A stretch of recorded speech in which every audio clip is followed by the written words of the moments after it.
పాఠానికి ముందు ప్రశ్నలు ఉంటాయా, పాఠం అయిపోయిన తర్వాత ప్రశ్నలు ఉంటాయా? అంటే పాఠం అయిపోయిన తర్వాత ప్రశ్నలు ఉన్నాయంటే ఆ ప్రశ్నలకు సమాధానం అది.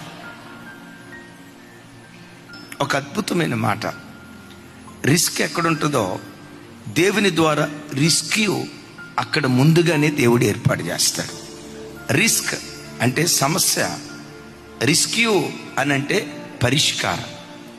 దైవజనమా నమ్మండి, మీ జీవితంలో ఏ సమస్య చేత మీరు పీడించబడుతున్నా సమస్య రాకముందే పరిష్కారాన్ని కూడా ముందుగానే దేవుడు సిద్ధపరిచాడు అని హృదయంలో నుంచి నమ్మండి.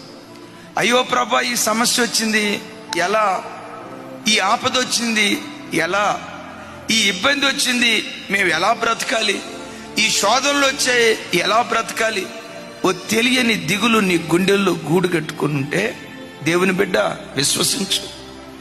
కనానులో కరువు రాకమునిపే ఆ కరువు కాలంలో యాకోబు కుటుంబాన్ని పోషించడానికి యోసేపును ఐగుప్తు దేశంలో ఆశ్రయపురంగా ముందుగానే దేవుడు సిద్ధపరిచాడు.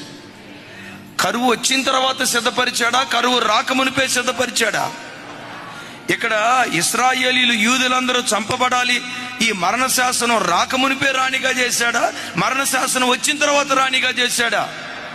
నీ జీవితంలో ఏ సమస్యతో నువ్వు కొట్టుమిట్టాడుతున్నా నమ్మో, నీ సమస్యకు ముందే పరిష్కారాన్ని కూడా దేవుడు ముందుగానే సిద్ధపరిచాడు.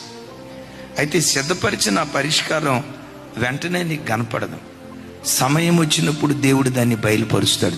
కొన్నిసార్లు సమస్య వచ్చిన తర్వాత మనం చాలా కంగారు పడతాం. సమస్య వచ్చిన తర్వాత సమస్య వచ్చిందన్న సంగతి మనకు తెలిసింది. దేవుడు ఉన్నాడే, నీకు సమస్య రాకమునిపే సమస్య వస్తుందని ఆయన ముందుగానే ఎరిగాడు. ఎందుకో చెప్పమంటారా? ఆయన అనంత జ్ఞాని అయిన దేవుడు. అయ్యా, ఈ నీళ్లు చేదయ్యా, ఎట్లా మేము దాగేమయ్యా?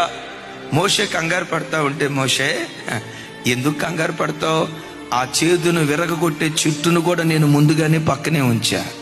కొమ్మను విరిచాడు, నీళ్ళలో వేశాడు, ఆ చేదు కాస్త మినరల్ వాటర్ అయిపోయినాయి, చేదు కాస్త మాధుర్యంగా మారిపోయింది.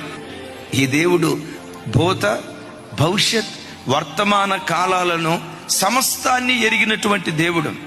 హామాను గాడి ద్వారా ఈ ఆపద రాబోతుందని ముందుగానే దేవుడు గుర్తించి ఎస్తేరును ఆశ్రయపురంగా ఆ స్థలంలో ముందుగానే దేవుడు తీసుకొని వెళ్ళాడు.